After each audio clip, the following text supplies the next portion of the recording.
Silence.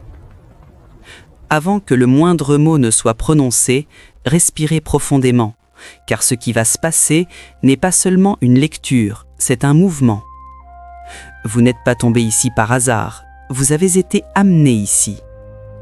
Ouvrez votre Bible au livre du prophète Ézéchiel, chapitre 37.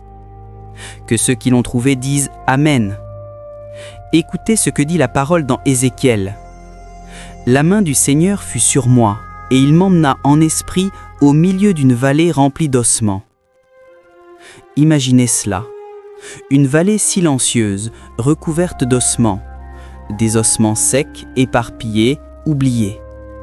Il n'y a pas de musique, il n'y a pas de vie, seulement l'écho de ce qui fut autrefois. Mais Dieu demande, « Fils de l'homme, ces ossements peuvent-ils revivre ?» Et la réponse humaine est toujours la même, « Seigneur, tu le sais. » Mais le Seigneur ne pose pas de questions pour obtenir des informations. Il pose des questions pour réveiller la foi. Et puis vient l'ordre. Prophétise, parle à ce qui est déjà mort, déclare la vie sur ce qui semble irréversible. Ézéchiel ouvre la bouche. Et tandis qu'il prophétise, quelque chose commence à se passer. Un son, un bruit de recomposition spirituelle. Les os se rassemblent, chacun trouve sa place. Ce qui était dispersé commence à s'aligner, ce qui était perdu commence à être restauré. Mais il manque encore quelque chose. Ils ont une forme, une structure, de la chair, de la peau, mais ils ne respirent pas encore. Ils ne vivent pas encore. Jusqu'à ce que le Seigneur dise « Maintenant, prophétise à l'esprit ». Et quand l'esprit entre, la vie revient. La vallée de la mort se transforme en une armée grande et extrême. Et le Seigneur dit « Et ils sauront que je suis le Seigneur ». Maintenant arrêtez, asseyez-vous, mais asseyez-vous en rendant gloire à Dieu. Car cette parole ne concerne pas une ancienne vallée, elle concerne votre vallée actuelle. Les eaux que vous pensiez ne jamais pouvoir réunir, les rêves que vous jugiez trop secs, les promesses que le temps a enterrées, l'Esprit souffle sur elles, il entre en vous, il entre aujourd'hui. Dites à haute voix, tout commence dans l'Esprit. Pas dans la peur, pas dans le doute, pas dans le plan humain, dans l'Esprit. Combien de fois avons-nous oublié cela? Que le commencement de tout ne réside pas dans la volonté humaine, mais dans le mouvement divin. Nous avons pris l'habitude de commencer des projets avec notre force, nos calculs, nos désirs, et nous demandons ensuite la bénédiction de Dieu. Mais la parole dit, ce n'est ni par la force, ni par la puissance, mais par mon esprit. C'est pourquoi avant de continuer, dites où vous en êtes. Seigneur, apprends-moi à commencer dans ton esprit, car tout ce qui commence en Dieu ne finit pas en ruine. Maintenant, prêtez attention. Au fil des années, la foi a été remplacée par la performance. La dévotion a cédé la place à la recherche du résultat. Nous voulons le succès, l'influence, la reconnaissance, et nous disons que c'est pour la gloire de Dieu. Mais au fond, nous essayons de prouver quelque chose. Au monde, aux gens, peut-être même à nous-mêmes. Nous voulons dire « Regardez, Dieu est avec moi ». Mais nous oublions que la plus grande preuve de la présence de Dieu n'est pas le succès, c'est la sainteté. Ce n'est pas l'applaudissement, c'est le don de soi. Ce n'est pas ce que j'accomplis, c'est combien l'Esprit peut encore me conduire. Il y a une fatigue invisible dans les églises, dans les maisons, dans les âmes, une course folle pour être plus, avoir plus, montrer plus. Et au milieu de tout cela, l'esprit est passé au second plan. Nous voulons que Dieu bénisse ce que nous avons choisi, mais nous nous arrêtons rarement pour demander « Seigneur, que veux-tu que je choisisse ?» C'est pourquoi nous ressentons si souvent un vide, même après avoir tout conquis. Parce qu'il ne s'agissait pas de la conquête, mais du processus. Et le processus est spirituel. Tout commence et finit dans l'esprit. Il passe par l'âme, il passe par le corps, mais il naît à l'intérieur, dans l'invisible, dans le sacré, là où seul Dieu voit. Et c'est peut-être pour cela que le Seigneur vous a amené ici aujourd'hui, pour vous rappeler, avant d'essayer de mettre de l'ordre dans le monde qui vous entoure, laissez l'Esprit mettre de l'ordre dans votre monde intérieur. Fermez les yeux maintenant et respirez. Vous le sentez ? C'est lui qui souffle, le même vent qui a soulevé les eaux d'Ézéchiel, le même esprit qui a sorti Lazare de sa tombe, le même souffle qui a transformé le chaos en création. Il entre dans chaque zone aride, dans chaque mémoire qui semblait morte, dans chaque partie de vous qui a crié « j'abandonne ». Dieu dit « n'abandonne pas, car je suis toujours là, et tant que je suis là, il y a de vie ». Si cette parole t'a touché, ne pars pas sans rien dire. Marque quelqu'un qui a besoin de ressusciter spirituellement. Partage cette vidéo, car le souffle qui est entré en Ézéchiel peut traverser les écrans et entrer dans la maison de quelqu'un maintenant. Avez-vous déjà remarqué que nous pensons tout faire correctement, jusqu'à ce que Dieu se taise? Nous nous convainquons que nous sommes au centre de la volonté de Dieu. Mais si c'était le cas, pourquoi la flamme est-elle si faible? Pourquoi la vie spirituelle diminue alors que le temps de travail ne fait qu'augmenter? Pourquoi notre dévotion dure 15 minutes et notre bureau à domicile 15 heures? Vous remarquez le déséquilibre? Nous parlons de foi, mais nous vivons selon notre agenda. Nous chantons l'abandon, mais nous négocions même le temps qui lui appartient. Et le plus effrayant, c'est que lorsque Dieu ne fait pas ce que nous voulons, nous avons honte, comme si son retard nous embarrassait. Mais Dieu ne se soucie pas de notre calendrier. Il n'est pas pressé. C'est nous qui avons désappris à attendre. Écoutez, s'il est vrai que tout est pour la gloire de Dieu, pourquoi ce qui me motive à le chercher est-il encore ce que je veux qu'il fasse et non ce qu'il veut que je fasse? La réponse est profonde. Parce qu'au fond, nous voulons toujours le contrôle. Nous voulons le résultat, mais nous ne voulons pas l'autel. Nous voulons la bénédiction, mais sans le jeûne. Nous voulons le pouvoir, mais sans le silence. Nous voulons l'onction, mais sans la brisure. C'est pourquoi le jeûne pèse. C'est pourquoi prier à l'aube est devenu rare. C'est pourquoi les larmes qui autrefois lavaient l'âme sont aujourd'hui asséchées par la fatigue. Et quand la douleur vient, nous courons vers les campagnes, les chaînes, les événements, essayant de raviver ce que la routine a éteint. Mais ce que Dieu dit aujourd'hui est simple et direct. Je ne veux plus être ton dernier recours. Je veux redevenir ton premier choix. Et ça fait mal d'entendre ça. Ça fait mal parce que c'est vrai. Nous avons externalisé notre vie spirituelle. Nous avons délégué à l'Église ce qui relève de l'intimité. Nous attendons que le pasteur prie, que le prédicateur ressente, que le chanteur pleure, et alors seulement la présence vient. Mais la présence n'est pas un événement, c'est une relation.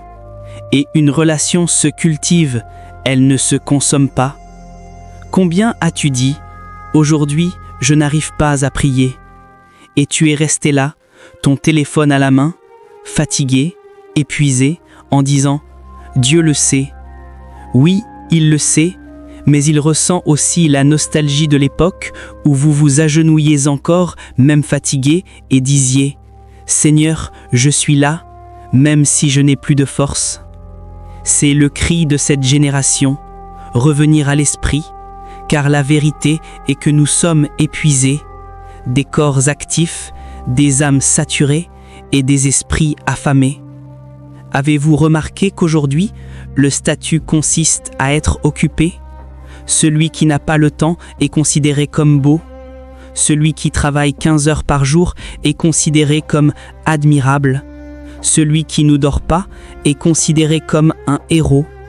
Et sans nous en rendre compte, nous appelons la fatigue un objectif. Mais ce n'est pas un objectif, c'est une fuite du vide que seul l'esprit peut remplir. Dieu vous demande, combien d'autres cultes allez-vous manquer au nom de votre service? Combien d'autres congrès allez-vous réduire à une seule journée parce que votre travail ne vous permet pas d'en assister à 3? Depuis quand le bras de votre chair est devenu plus fort que mon bras qui vous a formé? La question résonne comme un marteau dans notre âme, car au fond, nous connaissons la réponse. Nous savons qu'il nous a appelés à être une voix prophétique, mais nous nous sommes laissés engloutir par la culture de la performance. Nous vivons dans une génération qui mesure la foi à l'aune de la productivité, mais le ciel ne compte pas les résultats, le ciel compte la soumission. Le Seigneur dit aujourd'hui, « Je préférais quand tu m'honorais dans le repos, quand tu avais confiance que je pouvais couvrir ton travail, quand tu croyais que j'étais suffisant. » Que nous est-il arrivé? Comment la sainteté est devenue facultative? Comment la prière est devenue une activité? Comment le culte est devenu une étape? Le monde crie « Cours, conquiert, montre que tu en es capable. » Et l'âme répond « Je suis fatigué, mais je ne peux pas m'arrêter. » Et c'est là que naît le chaos, quand le corps travaille, mais que l'esprit meurt de faim. Cette culture frénétique, déguisée en progrès, nous tue à petit feu.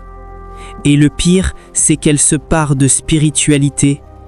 Elle dit « Travailler, prospérer, briller, c'est pour la gloire de Dieu. » Mais au fond, c'est pour nous, c'est pour notre ego, pour être approuvé, pour prouver que nous sommes assez bons. Et Dieu dit « Je ne t'ai pas appelé pour prouver quoi que ce soit. Je t'ai appelé pour me représenter. » Il y a un mot que l'Esprit veut récupérer au milieu de cette génération. Dépendance. Car le succès sans présence, ce n'est que du bruit. Et le bruit ne transforme rien. Savez-vous ce qui est le pire? Aujourd'hui, nous appelons foi ce qui est en réalité la peur de s'arrêter, la peur de perdre notre place, la peur d'être oublié, la peur de laisser Dieu agir et qu'il ne fasse pas les choses à notre façon. Mais Dieu n'a pas besoin de votre précipitation, il a besoin de votre abandon. C'est pourquoi il permet la fatigue, pour vous rappeler que le repos ne se trouve pas dans votre oreiller, mais dans sa présence. Et ce que l'ennemi a fait était subtil. Il a transformé la spiritualité en faiblesse. La culture pop l'a fait. Dans les films, les dessins animés, les séries que nous regardons, les esprits apparaissent toujours comme quelque chose d'éthéré, de fragile, d'impondérable, d'informe. Et, sans nous en rendre compte, nous avons commencé à penser que le spirituel est moins réel que le matériel, que prier est une perte de temps, que sentir est une faiblesse, que pleurer est un retard. Mais c'est un mensonge bien raconté, répété tant de fois que l'est venue une vérité dans notre inconscient. Aujourd'hui, nous croyons davantage en ce que nous pouvons toucher qu'en ce que nous pouvons sentir. Nous valorisons davantage le corps que l'âme, davantage l'agenda que la dévotion, davantage le poste que l'onction. Et Dieu, d'une voix douce mais ferme, dit « Mon enfant, je n'ai jamais cessé d'être là. C'est toi qui as cessé de m'écouter. » Peut-être que vous lisez cela et vous dites « Mais je prie, je chante, je sers. » Oui, mais vous avez peut-être oublié pourquoi. Parce que même servir est devenu une tâche. Même le culte est devenu un travail. Même l'adoration est devenue un protocole. Vous vous souvenez quand nettoyer l'église était un plaisir? Quand répéter était une adoration? Quand préparer le culte était un privilège? Maintenant, c'est devenu un fardeau, une obligation. Et vous savez pourquoi? Parce que nous avons retiré l'esprit du centre et mis le calendrier à sa place. Aujourd'hui, nous nous plaignons du planning, nous nous plaignons de la cantine, nous nous plaignons des chants, mais nous oublions que l'autel n'accepte pas la fatigue comme excuse. L'autel accepte seulement le don de soi. Et le Saint-Esprit vous demande « Reviens, non pas à l'église, reviens à moi. Reviens à l'essence où le service était amour, pas obligation. Reviens au secret où le silence était adoration. Reviens à la montagne, même si la montagne est maintenant ta chambre. Reviens à t'agenouiller, non pas parce que tout va bien, mais parce que tu as besoin de sentir Dieu à nouveau. Car le succès n'est pas le signe de la bénédiction. Le signe de la bénédiction, c'est la présence. Si ce mot te brûle à l'intérieur, te touche, laisse ton like et active la cloche des notifications, car c'est peut-être ce message qui sauvera ton cœur. Viens mon fils, viens ma fille, toi qui es fatigué, distrait, qui essaye de garder la foi au milieu de l'agitation. Le Saint-Esprit t'appelle, non pas avec culpabilité, mais avec nostalgie. Tu te souviens de l'époque où tu consacrais même tes achats mensuels ? Avant de ranger le riz et les haricots, tu levais les mains et disais « Seigneur, fais que cela suffise, que cela ne manque jamais, et que je n'oublie jamais qui est mon pourvoyeur. » Où est passé ce cœur dépendant ? Où est passée cette coutume sacrée de prier avant les repas, avant le travail, avant tout ? Avant, nous ne commencions pas la journée sans nous mettre à genoux. Maintenant, nous nous mettons à genoux devant notre agenda, mais nous oublions de mettre notre cœur à genoux. Et Dieu dit, « Je ne veux pas de tes performances, je veux ton temps. Je ne veux pas de tes résultats, je veux ta relation. » Tu te souviens de ta mère, de ton père, de cette époque où la foi était simple ? De nouveaux vêtements ? Consacre-les.